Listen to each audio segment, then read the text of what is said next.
네, 주님을 아는 것이 우리 힘입니다. 한 주간도 평안하셨습니까? 오늘 우리는 제럴드 시처의 영성이 깊은 샘 7장 신비주의 영성인 연합을 함께 나누겠습니다. 이 책은 기독교 역사 속에 있던 11가지 영성의 전통을 살피는 책입니다. 우리는 근시안적 시야의 포로가 될 위험에 노출되어 있죠. 그 해결책은 역사를 통해서 영적 삶에 대한 값진 자원을 얻는 것입니다. 우리는 이 책을 통해서 세 가지를 알 수가 있는데요. 각 전통들이 하나님이 누구신지를 어떻게 드러내는지를 알 수 있고요. 나아가 어떻게 하나님을 친밀하게 알 수 있는지를 배울 수 있습니다. 그리고 그분 안에서 우리가 어떤 존재인지를 발견할 수가 있는 것이죠. 오늘은 신비주의 영성인 연합을 함께 나눕니다. 중세 신비가들은 우리에게 이렇게 묻는 것이죠. 여러분은 하나님에 대한 지식을 넘어서 하나님을 아는 연합을 삶의 양식으로 누리고 있습니까? 이 질문을 가지고 이 과를 함께 공부해 나가볼까요? 기독교 신비주의를 이해하려면 지난주 우리가 함께 나눴던 성리전적 영성을 함께 생각해 봐야 합니다. 성리전적 영성에서는 창조세계의 물질 재료를 귀하게 여기죠. 반면에 신비주의 영성에서는 하나님과의 연합을 경험하기 위해서 물질을 제쳐둡니다. 성례전이 감각에 호소한다면 신비주의는 직관에 호소합니다. 성례전이 은혜의 수단을 강조한다면 신비주의는 목표를 강조하죠. 성례전이 지상 실제의 구체성에 굳건히 뿌리박고 있다면 신비주의는 천상의 실제의 덧없고 영묘한 영역으로 솟아오릅니다. 신비주의 영성이 가지고 있는 가장 기본적인 질문이 있어요. 그 질문은 어떻게 하나님을 알 수 있는가 하는 것입니다. 하나님을 아는 지식에 대해서는 두 가지로 나눌 수가 있는데요. 하나님에 대하여 아는 지식과 하나님을 아는 지식입니다. 하나님에 대한 지식은 하나님에 대한 정보를 통해서 알 수 있죠. 반면 하나님을 아는 지식은 하나님과의 연합을 통해서만 알 수가 있습니다. 이것이 신비가들이 추구했던 하나님을 아는 지식이죠. 하나님을 아는 방법 하나는 하나님에 대해 정보를 배우는 것입니다. 이건 교리적이죠. 또 다른 방법은 하나님과 연합하는 것으로서 이것은 신비적입니다. 신비가들은 그리스도인의 삶은 하나님에 대한 지식이 아니라 하나님을 아는 지식과 하나님과의 연합을 목표하기 때문에 교리를 아는 지식도 필요하지만 그것만으로는 충분하지 않다라고 말을 했습니다.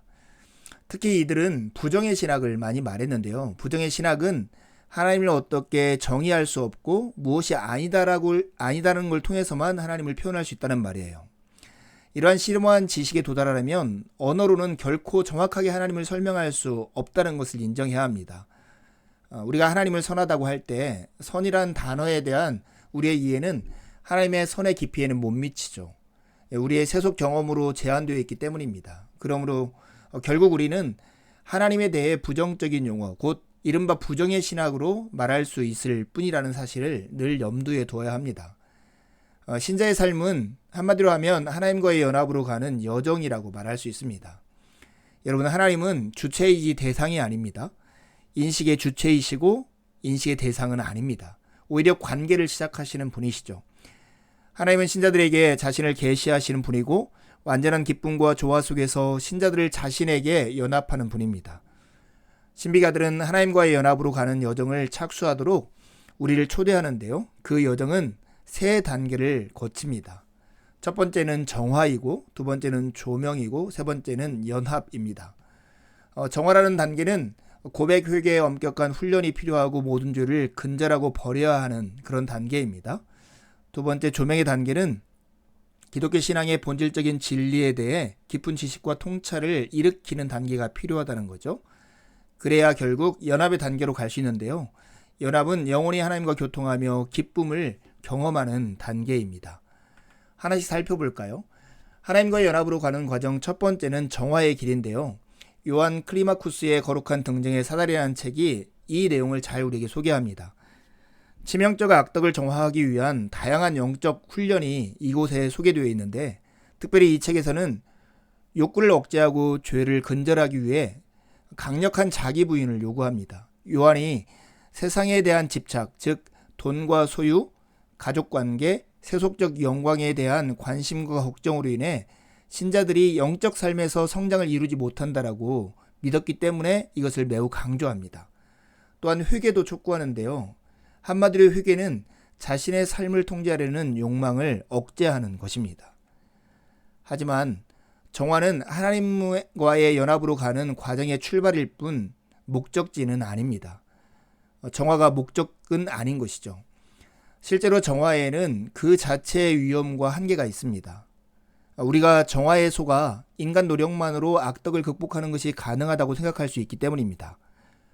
명백한 문제들에 관해서는 스스로 정화하지만 교만 같은 더 깊은 문제에 관해서는 근전고사하고 아예 인식조차 못할 가능성이 있습니다. 우리 자신의 훈련은 준비에 불과합니다. 하나님만이 마음의 가장 깊은 죄악들로부터 우리를 정화하실 수 있으십니다. 하나님과 연합으로 가는 두 번째 단계는 조명의 길인데요. 정화의 길은 본질적으로 부정적이죠. 우리 삶에서 씻어내야 할 죄악들의 주의를 집중시켜서 우리로 신비주의의 길에 들어서게 합니다. 여기는 목적지는 아닙니다. 다음 단계는 조명이죠. 우리로 하나님을 하나님으로 알고 하나님의 임재의 빛 안에 살며 하나님의 영광을 바라볼 수 있게 하는 단계입니다. 어디를 볼 때 이런 조명이 올까요? 먼저 우리의 바깥을 볼 때 옵니다. 창조된 세계 속에서 조명이 오는 것이죠. 창조된 사물들은 그 자체를 넘어 하나님의 성품을 알려주는 자취와 상징 역할을 합니다. 우리의 내면을 볼 때도 조명이 옵니다. 우리의 시선을 내면으로 돌릴 때 우리의 본성을 향한 일종의 삼위일체적 차원을 보게 됩니다. 우리의 위를 볼 때도 조명이 오는데요. 우리의 위에 있는 그것은 하나님의 존재와 하나님의 선하심에 대한 비전으로 우리를 이끌기 때문입니다. 결국 우리가 하나님과 연합으로 가는 과정의 종착지는 연합인데요. 세 번째가 바로 이 연합의 길입니다. 그렇다면 우리는 어떤 종류의 연합을 추구하는 걸까? 어떤 것이 연합일까 하는 거예요. 하나의 대안은 흡수 연합이 있을 수 있습니다. 이 경우 자아는 대양 속에 사라지는 물 한 방울처럼 신성 안에서 사라질 뿐입니다. 일종의 불교에서 말하는 무라일체 이런 거죠. 무라일체 이런 개념이죠. 다른 대안으로는 관계 연합이에요. 관계는 소통과 신뢰와 사랑을 의미하죠. 관계를 통해 인격 간의 참된 친밀함이 가능합니다. 그러한 연합에서는 자신과 타인, 사랑하는 자와 사랑받는 자의 구분이 유지됩니다. 신비가들은 이러한 관계의 연합을 지지합니다. 이는 인간의 육신 안에 있는 하나님의 자화상이신 예수 그리스도를 통해 하나님과 연합하는 것입니다. 이것이 바로 신비가들이 추구했던 연합이고 관계 연합입니다. 그리스도를 통하여 우리의 죄 씻음을 받고 하나님께 회복되며 영적인 삶의 진보를 이룰 힘을 얻는 것이죠. 하나님과 인간이 만나는 지점은 바로 예수 그리스도이시고 오직 예수 그리스도만 그 지점이 되실 수 있는 것입니다. 이제 우리는 이런 질문을 해야 돼요. 오늘 이 신비가들이 경험했던 연합을 우리의 삶에서 경험할 수 있을까 하는 거예요. 이러한 관계 연합이 가능하다면 우리는 어떻게 그것을 삶의 양식으로 경험할 수 있겠는가? 미래의 어떤 날이 아니라 오늘 말입니다. 하나님의 선하심이라는 빛 속에서 살 때뿐만 아니라 이 세상의 어둠 속에서 몸부림치는 동안에도 말입니다. 그것은 바로 기도의 훈련을 통해서 가능합니다. 기도는 한마디로 예수 그리스도 안에서 듣는 하나님의 선제적 부르심에 대한 인간의 반응입니다. 기도하면 떠오르는 게 뭐예요? 구하는 것이죠.